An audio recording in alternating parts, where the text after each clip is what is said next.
ఇప్పటికీ మీరు కూడా వినే ఉంటారు, ఇటలీకి సంబంధించిన విషం ఇప్పుడు ఇండియాలో తయారవుతుందని. అసలు విషయం ఏంటంటే, ఇటలీలో ఒక పెద్ద కుంభకోణం జరిగింది. అది PFAS అనే కెమికల్ వల్ల.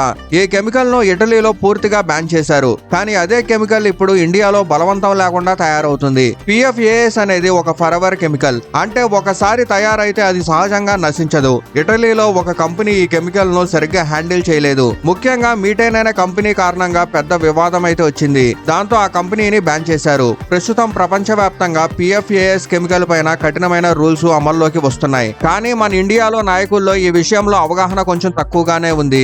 అందుకే మిగతా దేశాలు ఇండియాను టాలెంట్ అవుట్ సోర్సింగ్ లేదా గూడ్స్ అవుట్ సోర్సింగ్ లాగానే పొల్యూషన్ అవుట్ సోర్సింగ్ కోసం ఉపయోగిస్తున్నారు.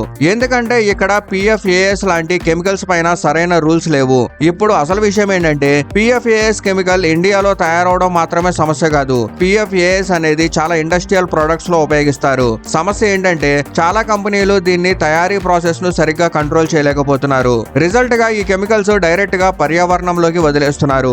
అందుకే ప్రపంచవ్యాప్తంగా ఈ కెమికల్స్ ను బ్యాన్ చేశారు. చాలా దేశాలు PFAS ను పూర్తిగా ఫేజ్ అవుట్ చేస్తున్నాయి. ఎక్కడైనా ఇది తయారవుతున్నా అక్కడ స్ట్రిక్ట్ రూల్స్ తో కూడిన మిలిటరీ గ్రేడ్ ఫ్యాక్టరీలోనే తయారవుతుంది. కానీ ఇండియాలో, ముఖ్యంగా ముంబైలో PFAS ను చాలా క్యాజువల్ గా తయారు చేస్తున్నారు. నేను కంపెనీ పేర్లు చెప్పడం లేదు, మీరే సెర్చ్ చేసుకోవచ్చు. ప్రమాదకరమైన కెమికల్స్ ఇండియాలో తయారవుతున్నప్పుడు ప్రభుత్వం వాటిపైన స్ట్రిక్ట్ రూల్స్ తీసుకురావాలి. ఇదే అసలు ముఖ్యమైన విషయం. కెమికల్స్ కు ప్రపంచవ్యాప్తంగా డిమాండ్ ఎప్పటికీ ఉంటుంది. ఎందుకంటే చిన్న చిన్న సైజెస్ లో అనేక రంగాల్లో ఉపయోగిస్తారు. కానీ అసలు సమస్య ఏంటంటే, వాటి ప్రొడక్షన్ విధానంలోనే ఉంది.